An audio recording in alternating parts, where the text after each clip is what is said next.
nalululog sa baha, habang ang mga Pilipino natutulog sa kalye dahil walang bahay, habang ang mga kabataan hindi makapag-aral dahil sa baha, dahil walang baon, dahil sa kahirapan, ang mga politikong nakaupo ay puno ng yaman dahil sa kanilang bayan. Ang tagal-tagal na natin, ilang presidente na ang dumating, hindi pa rin natin nakakamtan ang justisya sa ating bansa. Papalit ang mga Pangulo. Ngunit, sige, thank you. Akala ko congressman na. Commercial muna. Kaya, tayo ay lumabas na ng Pilipino. Huwag kayong matapang sa comment section. Huwag kayong matapang sa video. Lumabas kayo at nagunin natin si Bongbong Marcos sa Malacanang dahil siya ang ulo ng mga buhay. Sino ba ang Pangulo natin na nagmalasakit sa atin? Hindi ba si Duterte?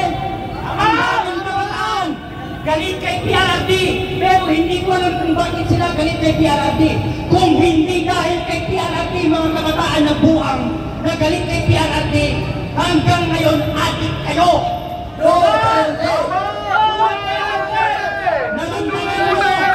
Nung hindi na upos si PRRD sa pagkapangulo, ang mga estudyante, pag umuwi ng school, bangkay pagkasot sa bahay dahil nilek ng mga adik. Hindi sila makagamit ang cellphone sa jeep dahil andyan ang mga snatcher. Pero nung naupo si PRRD, natahimik tayo, nabuhay tayo ng mapayapa.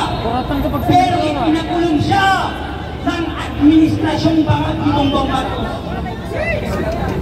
Biruin mo, palpak ang blood control dito sa ating bansa. Binaha ang Luzon, ang mga buwag na congressman na si Abante, ang iniimbestigahan niya ang Davao. Kung hindi ba naman kayo mga utak-hipon, bakit sa Luzon ang may baha, sa Davao ang iniimbestigahan nyo? Bakit ko sinasabi na si Abante ay utak-hipon? Dahil ang hipon, nagpalo ang tae pati utak na hindi na kayang paghiwalay.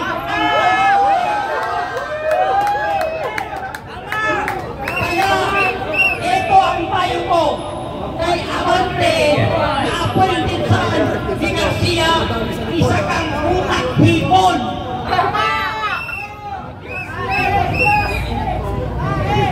Sa kabila ng paghihirap natin mga Pilipino, lumulusong tayo sa baha, hindi tayo makatulog ng maayos. Meron palang mga pamilya, meron palang mga politiko na nagpapakanasa, nagpapakasarap sa kabanang bayan. Karapatan natin mga Pilipino na ungkatin kung saan napunta ang budget ng flood control dahil ay mga taxpayer na nagbabayad ng buwis dito sa bansang ito. Biruin mo ang mga anak ng mga kontraktor ng mga putang ina. Hindi na sila nahiya mag-pospos ng mga kinakain nila na nagkakahalaga ng 759,000 ang mga gago. Ito hindi lamang kasalanan. Si Chela Alonte, putang ina mo. Ito ay kasalanan ng Akalanin mo na walang hiya na nag-post sa Instagram niya? Si Chela Alonte na nag-post siya sa kanyang Instagram account na sinabi niya wala siyang utang na loob sa mga Pilipinong kuya. Wala ka palang utang na loob sa mga Pilipino pero kinain ng utang inang tiyan mo ang kawalang bayan. Dapat lang kayong murahin. Karapatan namin murahin kayo. Bakit? Mas masahol pa sa mura ang pagkain nyo sa kawalang bayan.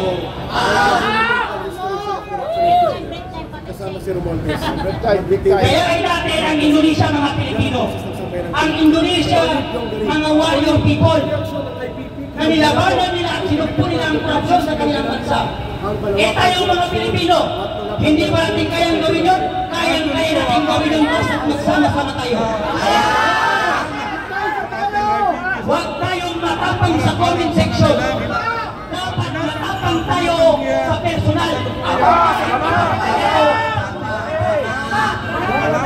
Kahit mamatay ako ngayon dito, wala akong pakialam. Kasi mamamatay din lahat, mga congressman na buhaya. Mahirap na wala ng Mauna nga lang ako. dahil lamang sa pagnanakaw. Kaya ito ang mensahe ko sa administrasyon korupsyon na puno ng kawakan, puno ng kabubuhan, lahat ng plano ni Bongbong Marcos, puro palpak. Kaya kayo nilay. At ito pa ang mensahe ko sa PBN Pasko na tagapagsalita ng Malacanang. Sinasabi mo na gumagawa kayo ng malaking investigasyon? Imbestigahan niyo muna ang inyong mga sarili. At ipakulong ninyo ang mga sarili ninyo dahil kayo ninyo nakasabot. Ang pinakamagaling daw na pulis natin ay si Tore. Tore! Pabulit mo ang mga kontraktor at mga politikong buhaya na prato. Ang pinakamagaling daw na senador natin ay si Risa Ortiveros. Risa na bida-bida! Kulong katin mo ang mga politiko na yan. At ang pinakamagaling daw sa Congress ay si Abante. Abante!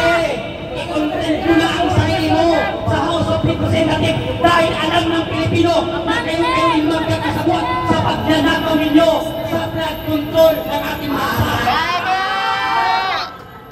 Kaya habang maaga pa, Luzon, Visayas at Mindanao, labanan na natin ang korupsyon sa ating bansa dahil ang tagal na natin naghihirap sa bansang ito, wala pa rin tayo nakakamtang mustisya at kapayapaan sa ating bansa. Bakit? Ang mga nauupo at nananalo ay puro bago at magnanakaw. Thank you.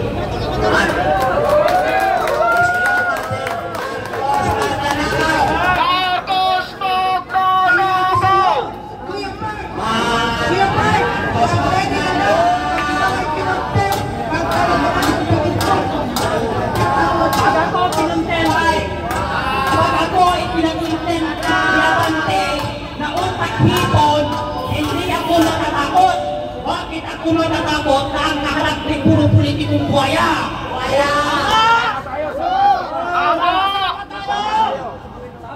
Ayan ang boses ng kabataan. Kaya ninyo ang kabataan yung nagsasalita. Magsalita rin kayo. Huwag lang kayo lang sa TikTok mga kabataan. Mamulat na kayo mga